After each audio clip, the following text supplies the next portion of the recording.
and welcome back to another deep dive to the Dawn of Destiny solos I was lucky to play with on the 18th of October in Solingen. And this one I tried to stay as mostly true to the original recording of Fight, because I like the solo. We have a 3-part solo and I only changed up the middle part. This was due to time crunch. And Fight played a very, very tasteful sweeping figure there. And I decided to play, for me, rather simple tappings, because to save time for learning and training the backing vocal singing, which is a very, very important part by Dawn of Destiny. And so I had to flip a coin, if you want. Stay note for note true to the solo passage, or change some point or another to gain some time I could invest into my singing training. Yeah, so we have 3 parts. Let's dive right into. Again, this is the same guitar I used as with the gig. To be precise, they are the same strings. And I didn't need to retune the guitar ever since. So I can only explain this with a little form of voodoo, or ask the Ibanez guys how they do this. But this guitar stood in tune since ever, if you want. So, okay, we have 3 parts. The first part starts more or less with a rest note, which is not very common. I guess with the recording, Fight played also an open E string, like I did, and they cut it away or faded it into the solo and the recording. Anyway, it fitted for me and my personal timing very well to play this open E string.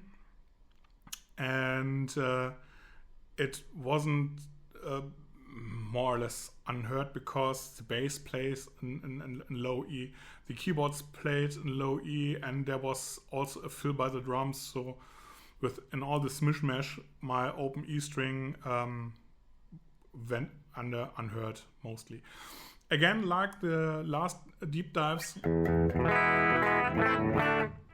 totally clean sound, mostly disgusting to hear, but very, very precise to hear, so you can know exactly what I was doing. So, start, as I said, with the open E string,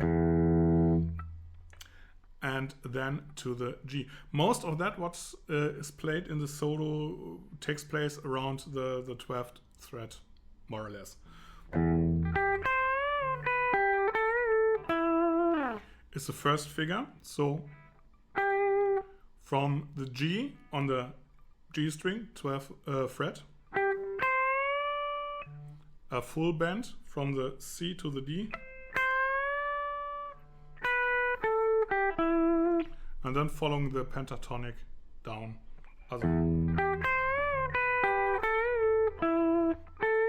Here only a half bend. It mostly repeats.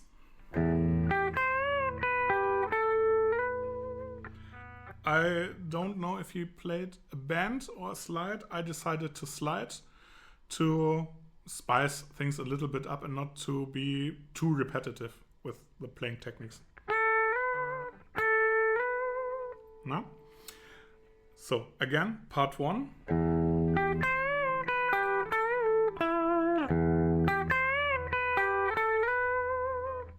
That's it. That was part 1. Then came the sweeping figure I don't figure out, no pun intended, in this play of words. I played simple pentatonic based tapping down run. So I stayed in the 12th fret with the first finger, then to the G in the 15th fret of the high E string, and to the B on the high E string. Repeat this string down. So B, D, and what the fuck are you? F sharp. And following the pentatonic shape, G, A, and the D on the 19th fret G string. Also. Then part 3 comes up. I try to stay, as mentioned, as true to the recording original. So we have this figure from the A to the G to the F sharp. This is where we went to the 11th fret. And this keeps repeating over and over again. We just start from different notes. So we start from the A, then from the C, then from the D,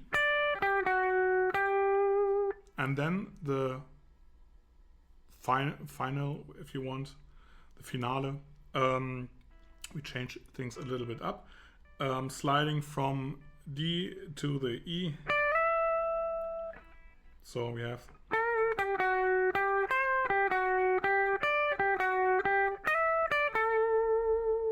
so to let into the outro of the solo, if you want, which is, and coming back to the E and the 9th fret on the G string is where Jeanette started singing again. I let the note ring out, and with the next E chord, I went into the chorus with the rest of the boys and Jeanette again. So enough talking, and enjoy the full solo. Comes now. See you again next week. Bye bye.